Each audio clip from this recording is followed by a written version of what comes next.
Beach FM kick-off sports breakfast show with HMC Kapiti, your local authorised Kia and Suzuki sales and service agent, and now your local AA Auto Centre. At HMC Kapiti, the journey just gets easier. Find out how easy online at hmckapiti.co.nz.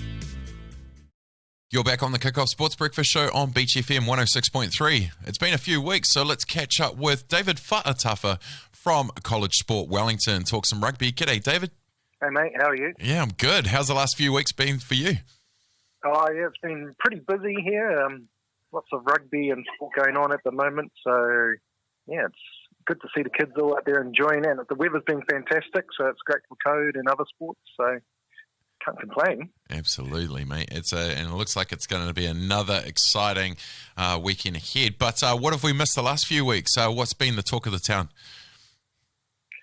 The talk of the town's probably how good Scots and Silverstream are, and at the moment they're looking like they're going to be the finalists for the Transit Coach Line's Premiership First 15 final, but Scots are taking on St Pat's Town this weekend at Scots, and that's a virtual semi-final. So if Scots beat St Pat's Town pretty much can't make the final. So there's a lot riding on this game.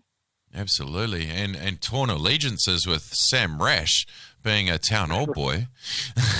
Yeah, I think he'll rather his Scots team get through. Too true. Well, those two have been some powerhouses in the college rugby competition in the last few years, especially coming on with Scots. But how else has the league looked? Yeah, I mean, to be honest, there's still a few teams in it, but they need a lot of results to go there. Where St Bernard's have only lost one game so far, and they've had some good wins over Wellington College and Aotea. So, yeah, they're looking pretty good. Awesome. Rongotai, again, they've only lost one game at the moment, so you can't rule them out yet, but the next 3 weeks are going to be pretty close games, and you really need to win. You can't leave anything on the field, as the old adage says, but you really need to get in there and win. And you can't start slow either. You got to start fast, otherwise you'll be left behind. And because of no semi-finals this year in the Transit Cup Premiership, yeah, well, you've got to just win every game. That's it, mate. We've seen it around the traps. You know, of course, we've had HK season was 9 weeks, including semi-final and final. So points all important. You've named a couple of the games this weekend, but of course, Rongotai with that one loss. But it's not going to be too easy at Silverstream this weekend at 2:30.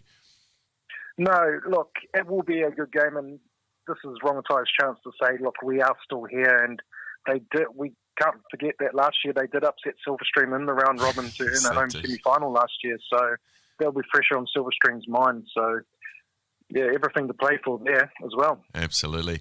And what about the rest of the grades? We've seen a big increase in people coming back to rugby this season in senior levels, but how has it been at the college level?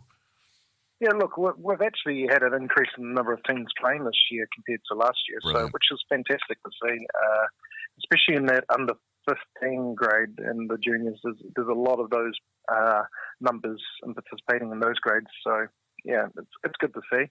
Fantastic. And how have our local teams been going in Prem 2 and 3?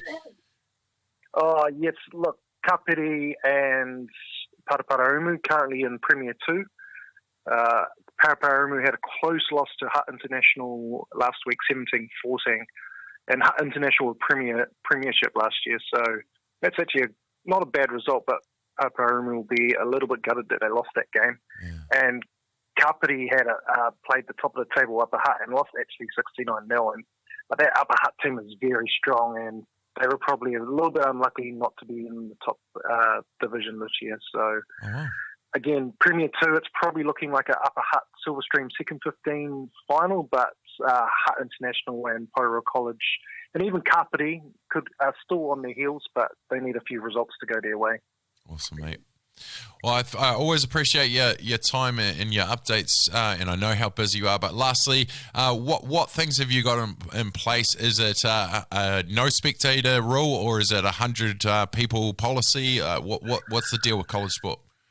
Look, we've gone down the traps of having no spectators at all our sports. That's all rugby, football, basketball, netball, and it's just to help our sports coordinators at our schools not give them added work of trying to contact trace or count 100 people or have added security on gates and stuff. We just want to make this about the kids and making sure that they get to play. I was up at a game up at Aotea College on Wednesday for the Bed Trophy, and there was no parents, no spectators, no kids from school. It was a bit eerie, but it was fantastic just to see the kids be able to play with no pressure or anything. So, yeah, that's our message, is that there's no spectators at the games, and it's just for the coaches, managers and the players to be on the field until we get down to level 1.